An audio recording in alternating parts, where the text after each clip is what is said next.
Welcome to the Get Fit Guys, quick and dirty tips to get moving and shape up. My name is Brock Armstrong and I am the Get Fit Guy. A protocol that's called occlusion training, also known as blood flow restriction or BFR training, is one of the most interesting and effective trends in strength and conditioning. In studies, it has been shown to result in skeletal muscle hypertrophy, increased strength, and increased endurance. So, how can we fit folks use it safely and effectively? Well, that's what we're going to get into today. So, occlusion training is simply a way of restricting blood flow in the veins of a working muscle in hopes to kickstart some larger gains in muscle size and strength. Now, for example, you could wrap an elastic band around the top of your leg before doing a squat workout. And I know it sounds a little crazy and perhaps a little bit scary, but there's definitely something to this training. An article in the Military Times reported that one form of occlusion training that's called Katsu is a revolutionary new training system from Japan that is blowing fitness researchers' minds. Does that sound a little too good to be true? A little, right? Well, let's take a closer look. What exactly is occlusion or BFR training?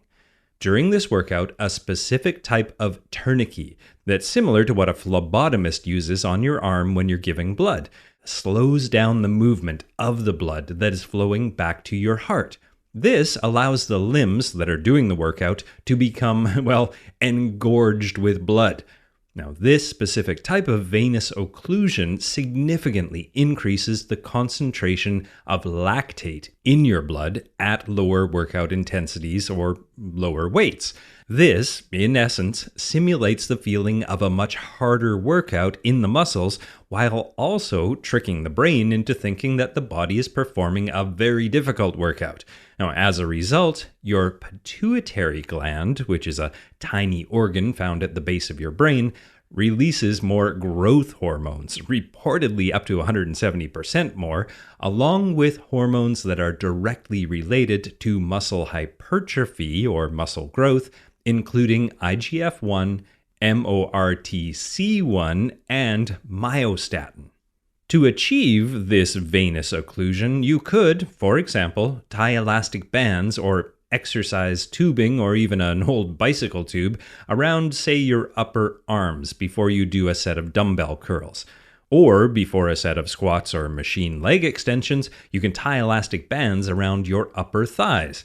Then you do your workout as usual, but with lighter weights than usual, and reap the benefits of an overstimulated pituitary gland. Occlusion training can and has been used by athletes, patients in post-operative rehabilitation, cardiac rehabilitation patients, the elderly, and even in astronauts to combat atrophy.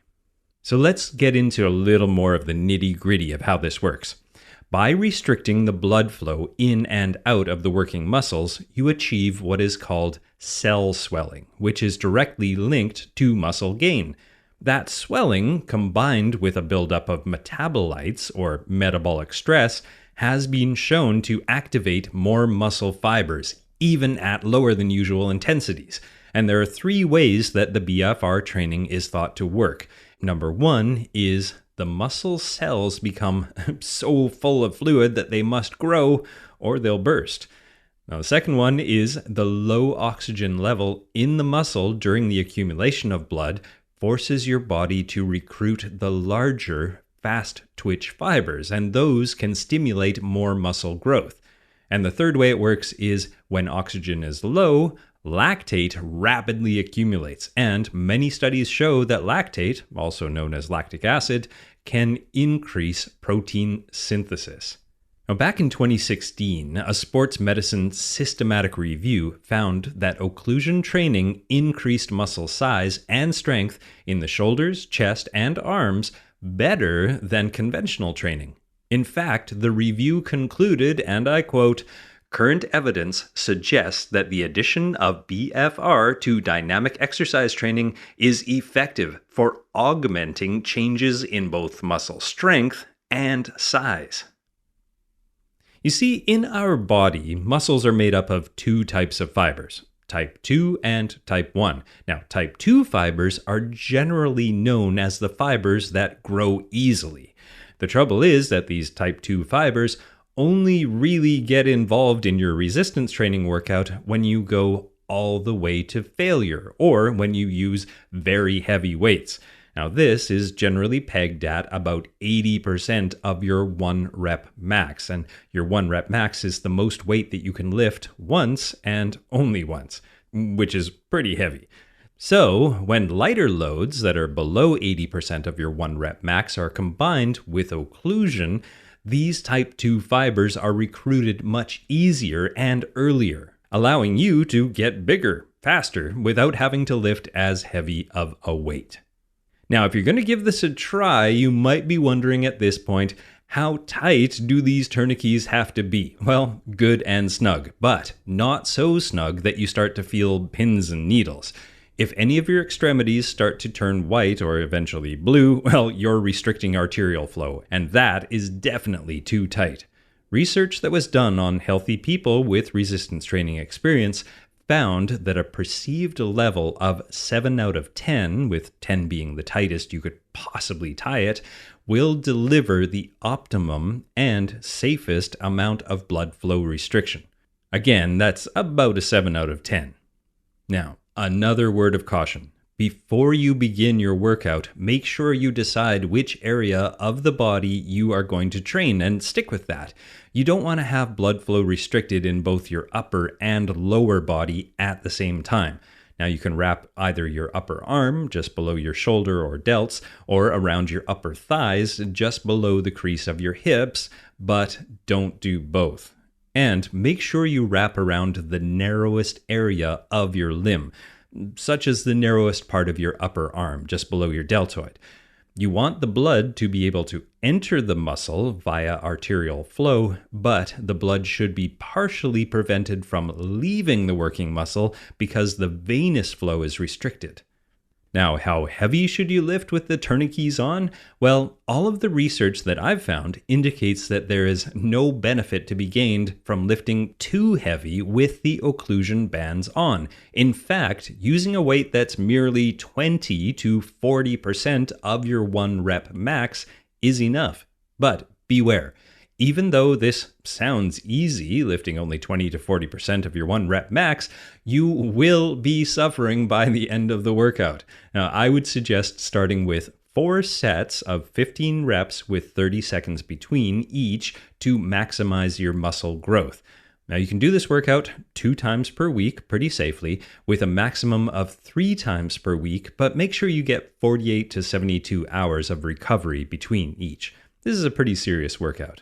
And when you do an occlusion training workout, well, keep it basic, using exercises like the squat, the bench press, the leg extension, leg curl, and maybe some bicep curls. Start with a very light weight and increase it over time. Jeremy Lonicki, a PhD who's one of the world's top blood flow restriction researchers and competitive bodybuilder, says, and I quote, "If you can't get near 30 reps on the first set or 15 on the subsequent sets, the wraps are either too tight or the weight is too heavy." Now, this is a great measuring stick to keep in mind. I would suggest adjusting the weight first, and if you still can't hit those 15 reps, well, then try loosening the tourniquets. All right, here's a step-by-step of how you should do this. First, wrap the strap around the top of the muscle that you want to work on. Then, make sure it's tight without causing numbness or turning your extremities blue. Then, begin your set with a lighter than normal weight. Now, if possible, don't loosen the bands between sets either. You want to keep that blood trapped in the muscle to maximize the benefits. And that's about it. There's a paper called The Use of Occlusion Training to Produce Muscle Hypertrophy, and it suggests that low-intensity occlusion training that's done at loads as low as 10 to 30% of maximal work capacity for 3 to 5 sets to volitional fatigue with 30 seconds to 1 minute rest between the sets is effective. Now, they also add that the pressure only needs to be high enough to block venous return, which only needs to be, and if you can measure this, 50 to 100 millimeters of mercury, which is a manometric unit of pressure. Now, after all this, you might be wondering, is occlusion training actually safe? Well, BFR has been shown to be safe when it is done as directed. But if you have any type of vascular disorder like deep vein thrombosis, varicose veins, high blood pressure, or any type of cardiac disease, don't fool around with this stuff. And it likely goes without saying, but if you are in pain or feeling numbness during your sets, stop immediately. And of course, as usual, if you have any doubts or worries, check with a medical professional first. After saying that, if you are still feeling reluctant to try tying tourniquets around your limbs, you can get a similar benefit from simply including some pulsing movements in your exercise sets. And to do this, you simply choose 2 exercises for the big 3 muscle groups. Let's say squats and leg curls for your legs, then chest press and pull-ups for your chest, and pull downs and rows for your back. Then proceed as follows. First, you do 3 sets of 10 reps for each exercise. Then, at the end of each set, do a 10-second hold in the most difficult part of the movement. For example, the bottom of the squat, followed by a 10-second pulse in which you slightly bounce up and down through a very small range of motion. And the third step is feel the burn. Then the fourth step is to rest for 1 to 2 minutes, then go into the next exercise for the same body part. And the fifth step is to repeat until you finish off one body part, then move to the next. Now, despite all the buzz around blood flow restriction training over the last few years, many people are still reluctant to give it a try. And while I don't advocate doing any one workout too often or for too long, no matter what that workout is, I do believe by expanding our repertoire of workouts, modes of exercise, and the sports that we're comfortable playing, we really set ourselves up for a lifetime of healthy and happy movement. Now, before I wrap up, I want to ask you for one favor. I want to make this show the best that it can be, and you can help me do that by taking a short listener survey. It's a quick way to let me know what you like about the show and what I can do to improve. And you can find the survey at bit.ly, that's bit.ly/GFG survey. That's bit.ly/GFG survey. The Get Fit Guy podcast is written, narrated, and produced by me, Brock Armstrong, with heavy occlusion training and editorial support from Joe Muscolino.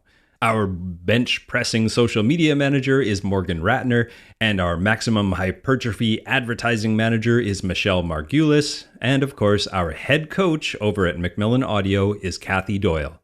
If you enjoy this podcast, I would love it if you would leave a review and a rating at Apple Podcasts or wherever you listen to podcasts. And make sure to join me at facebook.com/getfitguy, twitter.com/getfitguy, or my own website, brockarmstrong.com.